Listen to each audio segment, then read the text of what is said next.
It sounds to me like what you're talking about there is the learning about the life cycle of water. And this is something that I would extend to everything that we do, is that we don't really focus on the entire life cycle. So specifically there, water, food is another big one where we don't really pay attention to, okay, where does it begin? Where does it end? But this is something that businesses I don't know to what extent they do it, but I know in university they teach us, always pay attention to the life cycle, from like transporting it to getting the raw resources to like the whole thing. You need to pay attention to it. But a lot of the time as individuals, we just see it as how we can use it and then how we dispose of it. And that's pretty much the limit of our understanding of the life cycle of it. So that's something that I would pay attention on for everything, really, like air, shelter, water, food, everything we've talked about so far is, where does this come from? What are we doing to it? How are we using it? Where's it going afterwards? And then what's happening beyond that? Because like you said, like pollution is a big thing, and it's more than just like dumping chemicals from a factory process. It's also from the agriculture, from the pesticides, and what impact that's having on the rivers and the lakes and all the waterways that we have. I like you're more concentrated there on public water, not public, like natural water resources. What about like collecting it as individuals, like everyone having a tank, say, in their house? What about that kind of stuff? Do you have any opinions on that?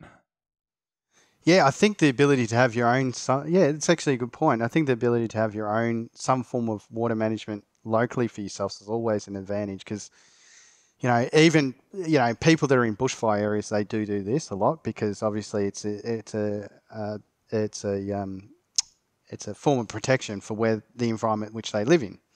If a bushfire comes through and the pipes are all cut off, then the ability to still to protect their home during a bushfire is there.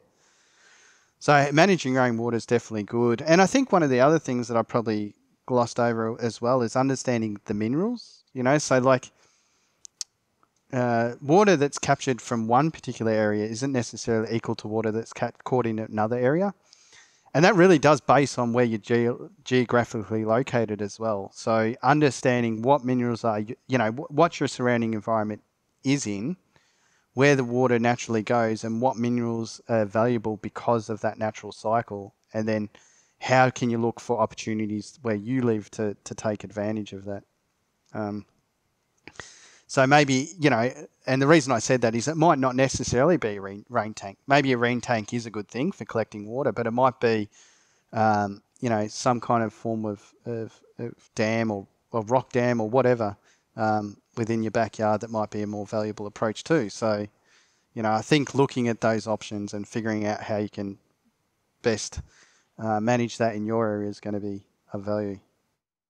Yeah, and I think that's a very important point that you made at the end there, that it depends on where you are. Obviously, if you're close to a water source, then it's going to be a bit easier than others who are far away. And maybe that's even something we consider with shelter. Maybe we are living too far away from these resources that we need to survive. So maybe that's something to consider with that. I think, you made a good point about there's not all water is created equally. I can't remember exactly. I think it's total dissolved solution or something is the measure that they use, or total dissolved nutrients of the measure of how much nutrients are in the water. And some of them are far more beneficial for us to, say, drink versus, use outside on garden and that. So that's something that would be interesting to look into and educate people about.